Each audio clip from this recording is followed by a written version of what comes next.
दोस्तों welcome back to my YouTube channel टेकल learning. तो जैसा कि हम आपको पढ़ा रहे थे इसमें creating an inclusive school, okay, समावेशी विद्यालय का सृजन, जिसका पहला पार्ट अपलोड हो चुका है। सेकंड आपका ये पार्ट है जिसमें हम आपको बताएंगे समावेशी शिक्षा की क्या नीड है, क्या इंपॉर्टेंस है, उसमें क्या प्रॉब्लम्स हैं, क्या एम्स एंड ऑब्जेक्टिव्स हैं, ये सब आपको इस वीडियो में बताएंगे। ओके, तो वीडियो स्टार्ट करते हैं। तो फिर यहाँ पर आपका है समावेशी शिक्षा की आवश्यकता और नीड। ठीक है, तो पहला आपका जो है टॉपिक वो है सामान्य मानसिक विकास संभव है। तो ये कैसे संभव है उसको हम एक बार देख लेते हैं। जो विशिष्ट विद्यालय होते हैं जहाँ पर हम सिर्फ अपंग बच्चों को ही प्रवेश देते हैं, तो वहाँ पर ये है कि वो बच्चे अपने आप को दूसरों की अपेक्षा तुच्छ और हीन समझते हैं और उन्हें लगता है कि इसीलिए हमारे साथ पृथकता का व्यवहार हो रहा है। ठीक है, लेकिन समान्वित जो शिक्षा है, जो समावेशी स्कूल्स हैं, उनमें हम उन बच्चों को सामान्य बच्चों के साथ रखते हैं जिससे क्या होता है कि उनके अंदर ये जो भावना है तुच्छ की या हीन भावना वो समाप्त हो जाती है। इससे वो अपना मानसिक विकास कर सकते हैं और उनकी मानसिक प्रगति होती है, क्योंकि वो सामान्य बच्चों के साथ रहते हैं और उनके साथ कंपटीशन करते हैं और उस अपने जो मेंटल लेवल को है उन तक ले जाने की कोशिश करते हैं जितना कि उनका है। ठीक है, और वहाँ पर टीचर भी सब सेम ही पढ़ाते हैं, तो उनके साथ उनका व्यवहार भी अच्छा रहता है, तो इससे उनके अंदर ये भावना विकसित ही नहीं हो पाती कि हम हीन हैं। ठीक है, तो आपको आई थिंक समझ में आ गया होगा। नेक्स्ट है समाजीकरण हो।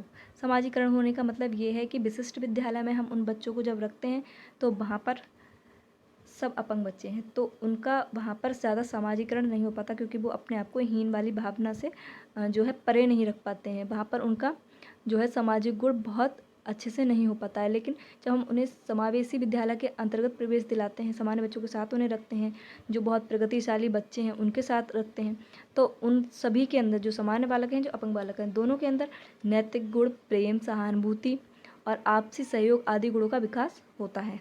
ठीक है, और इससे जो है उनका शिक्षण और सामाजिक स्पर्धा की भावना विकसित हो जाती है।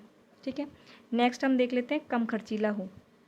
कम खर्चीला होने का मतलब ये है क्योंकि जब विशिष्ट विद्यालय है वहाँ पर आपको अच्छी चिकित्सा की भी ज़रूरत होती है। ठीक है, प्रशिक्षित जो है टीचर्स भी चाहिए और उनके लिए अलग से बहुत सारी सुविधाएं हमें प्रोवाइड करानी पड़ती हैं, तो उनमें खर्चा ज़्यादा होता है। लेकिन समावेशी विद्यालय ऐसा विद्यालय है जिसमें सब कुछ सामान्य रूप से होता है।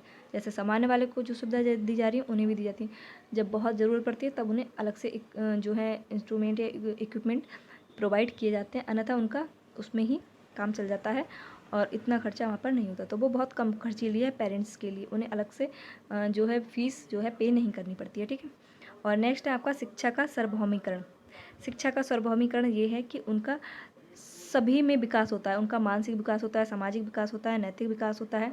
ठीक है, तो आपके जितने विकास है वो आप इसमें रिटर्न में कर सकते हैं, लिख सकते हैं। ठीक है, कैसे होता है ये आप बता सकते हैं कि हाँ वो सबके साथ रहते हैं, फिजिकल एक्टिविटी भी करते हैं, क्योंकि गेम्स खेलते हैं तो फिजिकल एक्टिविटी भी होती है उनकी, और मेंटल एक्टिविटी भी वो करते रहते हैं क्योंकि उन्हें टास्क दिए जाते हैं, असाइनमेंट्स दिए जाते हैं, प्रोजेक्ट दिए जाते हैं उसके थ्रू।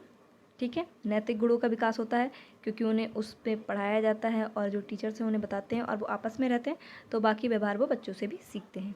तो सार्वभौमिकरण में आप इतना लिख सकते हैं। नेक्स्ट आप समानता का सिद्धांत, इसे एक बार समझ लेते हैं। भारत में समान शिक्षा व्यापक रूप से विस्तार की संवैधानिक व्यवस्था की गई है और साथ साथ शारीरिक रूप से बाधित बालकों के लिए शिक्षा को व्यापक रूप देना भी संविधान के अंतर्गत दिया गया है। समन्वित शिक्षा के वातावरण के माध्यम से समानता के उद्देश्य की प्राप्ति की जानी चाहिए, जिससे कोई भी छात्र अपने आप को दूसरों की अपेक्षा हीन ना समझे। मीन्स यही है कि सभी को हमें सामान्य जो है अधिकार प्राप्त हैं, और जब हम अपंग जो बालक हैं, जो बाधित बालक हैं, उनको हम सामान्य लोगों के साथ जब रखते हैं तो उनको भी ये अधिकार है कि वो सामान्य शिक्षा प्राप्त कर सकें। ठीक है, और समान शिक्षा प्राप्त करते हैं तो उनको दूसरों की अपेक्षा अपने आप को हीन ना समझने की जो विकास जो है उनके अंदर विकास होता है इस चीज़ का। ठीक है, नेक्स्ट हम देख लेते हैं प्रत्येक व्यक्ति का विकास। प्रत्येक व्यक्ति का विकास का मीन्स यही है कि प्रत्येक बच्चा जो हम सामान्य स्कूल में, जो समावेशी विद्यालय में सामान्य और जो बाधित बच्चे हैं दोनों एक साथ पढ़ते हैं, तो जो टीचर्स हैं वो उन दोनों पर ही बराबर ध्यान देते हैं कि कौन क्या पढ़ रहा है, उनके विकास भी सामान्य तरीके से ही करते हैं। तो इस हिसाब से प्रत्येक व्यक्ति का विकास वहाँ पर होता है, क्योंकि उन्हें हर तरह से जो भी उनकी कठिनाइयाँ हैं उनके लिए जो भी उनका उद्धार हो सकता है जिस तरह से भी, वैसे टीचर करते हैं। ठीक है, नेक्स्ट आप देख लेते हैं जीवन में सकारात्मकता। जीवन में सकारात्मकता ये है कि जो बाधित बालक हैं उनके अंदर अपनी ये फीलिंग होती है कि हमारे अंदर ये कमी है, कि हमारे अंदर ये कमी है, कि हम उनसे हीन हैं या वो हमें तुच्छ समझते हैं। तो ये वाली जो उनके अंदर फीलिंग्स है वो बिल्कुल भी समाप्त हो जाती है। उनके अंदर जो है सकारात्मकता उत्पन्न हो जाती है, क्योंकि वो समान बच्चों के साथ रहते हैं और उनकी मेंटली फिजिकली जो उनका डेवलपमेंट है वो अच्छे से होता है। तो उससे उन्हें अपने अंदर एक सकारात्मकता भावना उत्पन्न हो जाती है, जिससे वो आगे चल के अपने जीवन में बहुत कुछ ऐसा कर जाते हैं जो सामान्य बालक भी नहीं कर पाते हैं। ठीक है, नेक्स्ट आपका भ्रम दूर करना। भ्रम दूर करने का मतलब यही है कि बहुत सारी भ्रांतियाँ हैं कि अगर किसी बच्चे में कुछ कमी है तो वो अच्छा नहीं कर सकता है, या वो गवर्नमेंट जॉब नहीं ले सकता है, या वो अच्छा बिजनेस नहीं कर सकता है। तो इस तरह की जो फीलिंग्स हैं तो उन्हें भ्रम करने के लिए हमारे समाज में कैंपेन चलाने बहुत ज़रूरी हैं।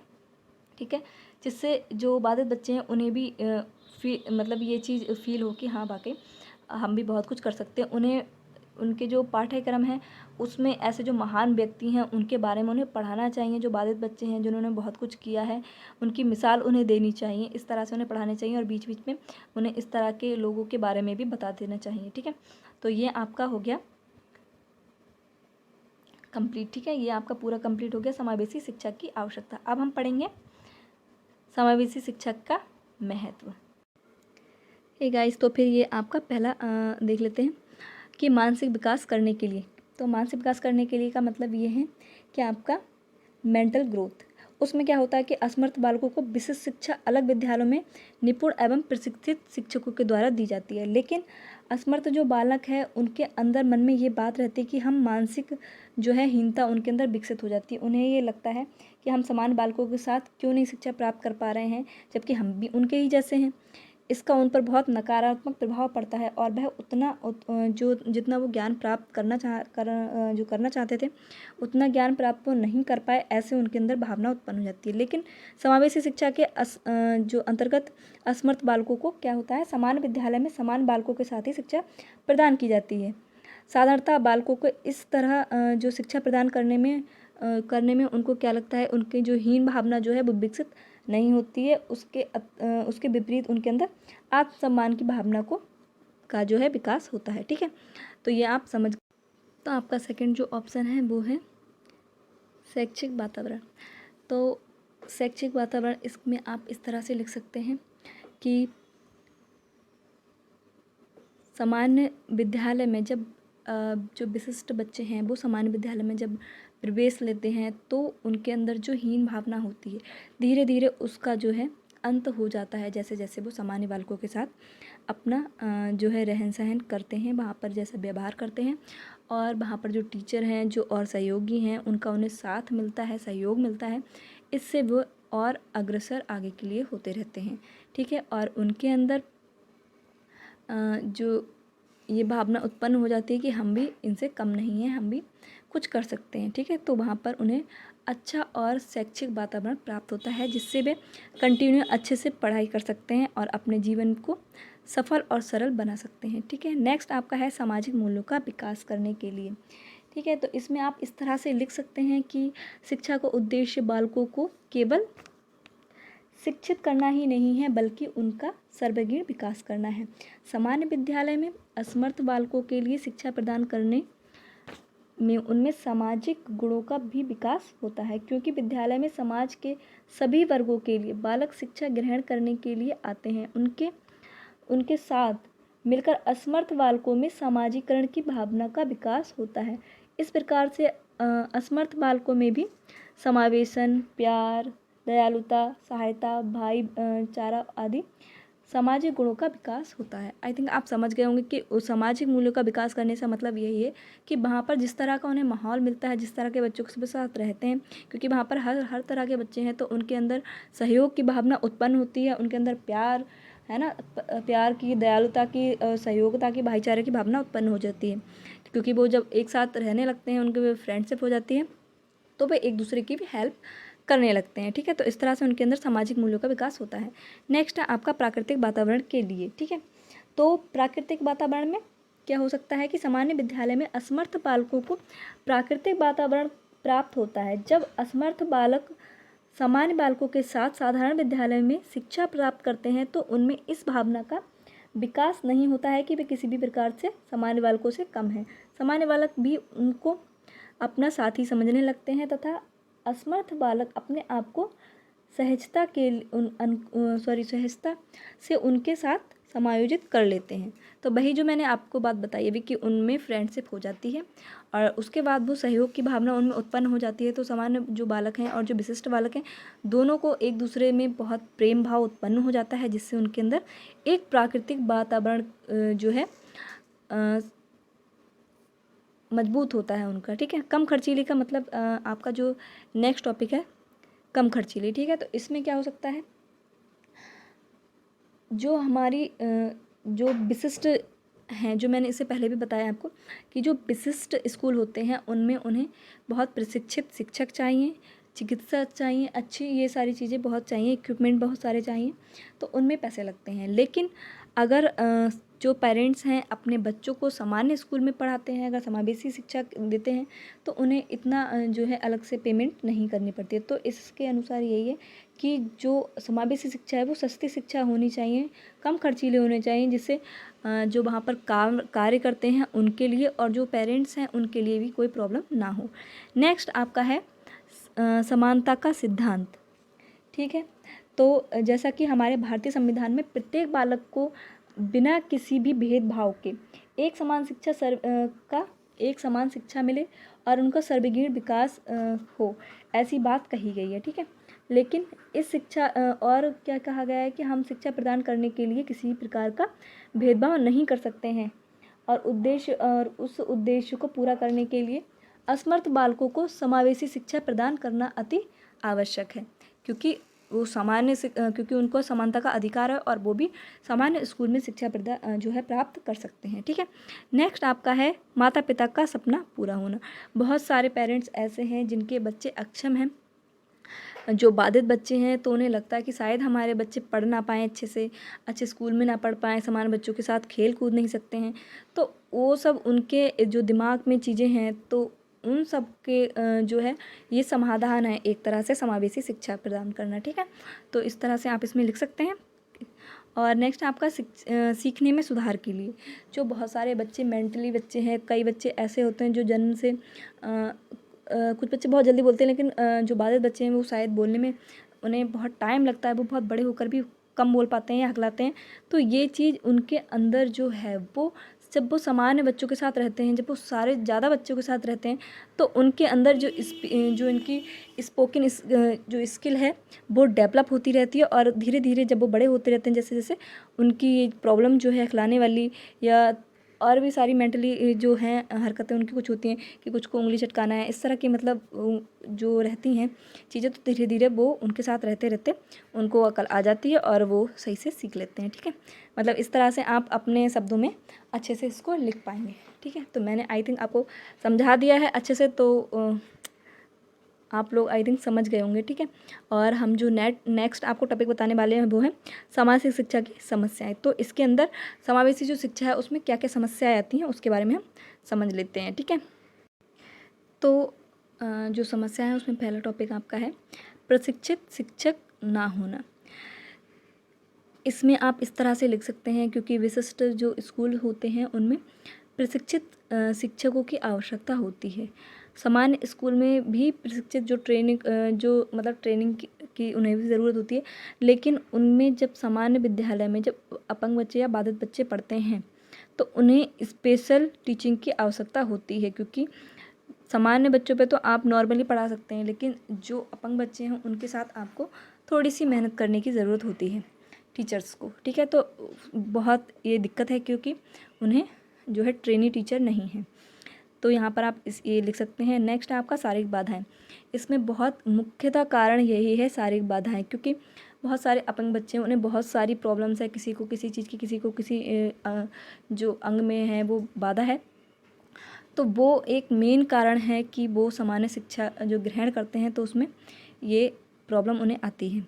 ठीक है, तो इस तरह से आप लिख सकते हैं कि विशिष्ट स्कूल में जो बच्चे पढ़ते हैं उन्हें सामान्य शिक्षा मिलती है, लेकिन उनके अंदर हीन भावना आती हैं। लेकिन जो सामान्य विद्यालय में अगर वो बच्चे पढ़ते हैं तो उन्हें शारीरिक तौर से जो उनकी बाधाएं हैं वो उन्हें डिफ़िकल्टी उन्हें देती हैं, क्योंकि वो सामान्य बच्चों के साथ रहते हैं, सामान्य बच्चे उन्हें हीन भावना से देखते हैं।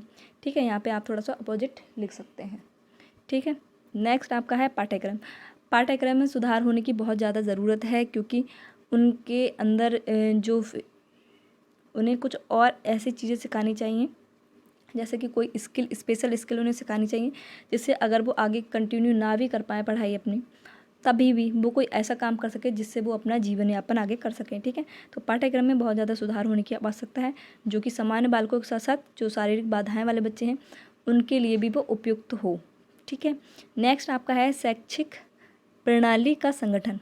ठीक है, शैक्षिक प्रणाली का संगठन इस तरह से होना चाहिए जैसे कि उन्हें ज़रूरत है। ठीक है, उनके पाठ्यक्रम, उनका ध्यान रखना है कि उनके पाठ्यक्रम में क्या चाहिए, किस तरह से टीचर चाहिए, तो उस शिक्षा प्रणाली को बदलने की आवश्यकता है यहाँ पर, क्योंकि बहुत सारी डिफ़िकल्टी आती हैं। ठीक है, नेक्स्ट आपका है बाधाओं के रूप में नीतियाँ। कई बार ये है कि अगर विद्यालय कुछ करना भी चाहता है तो उनके सामने बहुत सारी नीतियाँ हैं, उन्हें इक्विपमेंट उन्हें चाहिए जो उन्हें नहीं मिल पाते हैं। सरकारी जो स्कूल हैं उनमें ये समस्या है कि जो भी चीज़ चाहते हैं वो उन्हें 2-3-4 साल बाद मिलेगी, जब तक ये बच्चा निकल भी चुका होगा या फिर उसका जो होना है वो हो जाएगा। तो ये सारी प्रॉब्लम्स देखने को मिलती हैं। ठीक है, इस तरह की नीतियाँ बनाई गई हैं जो बिल्कुल भी सरल नहीं है। तो नीतियाँ हमेशा ऐसी बनाए सरकार जो बहुत सरल और सुलभ हो, जो कि सिर्फ़ और सिर्फ छात्र के हित में हो।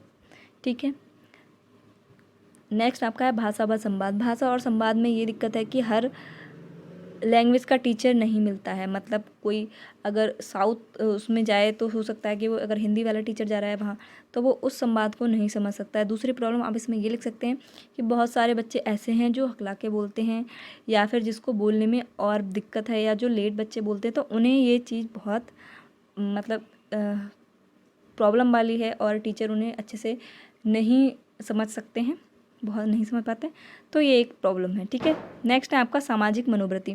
सामाजिक मनोवृत्ति में आप बहुत कुछ लिख सकते हैं, जैसे कि हमारा जो समाज है वो जो चीज़ वो सोचता है, मतलब उनकी जो मेंटलिटी वो बहुत पुरानी है। भले ही लोग पढ़ गए हैं, लिख गए हैं, लेकिन उनकी मेंटलिटी जो है बिल्कुल नहीं बदली है। अगर कोई बिल्ली रास्ता काट गई तो उन्हें लगता है कि हाँ गलत होने वाला है, छींक अगर आ गई तो हाँ कुछ गलत होने वाला है, एक छींक है दो छींक, मतलब इस तरह से मेंटलिटी उनकी चेंज अभी तक भी नहीं हुई है। ठीक है, और दूसरी चीज़ ये है कि पेरेंट्स खुद अपने बच्चे जो सामान्य बच्चे हैं उन्हें सिखाते हैं कि अगर वो दूसरा बच्चा अपंग है या शारीरिक बाधा वाला है तो वो खुद बोल देंगे कि आप उसके पास मत बैठिए, उस बच्चे से आप बात मत कीजिए, उसके साथ आप लंच शेयर नहीं करेंगे। तो जो पेरेंट्स है वो खुद ही अपने बच्चों को और बच्चों के साथ घुलने मिलने से रोकते हैं। ठीक है, तो ये एक सामाजिक मनोवृत्ति आप इसमें ऐड ऑन कर सकते हैं। ठीक है, तो ये टॉपिक जो मैंने आपको लिखाए हैं, अगर आप चाहें तो इनमें और भी जो आपके पास अगर हों या बुक्स में आप कहीं से देख रहे हैं तो वो भी यहाँ पर ऐड कर सकते हैं। ठीक है, और अगर अभी तक आपने हमारे चैनल को सब्सक्राइब नहीं किया है तो उसे सब्सक्राइब भी ज़रूर कर दें।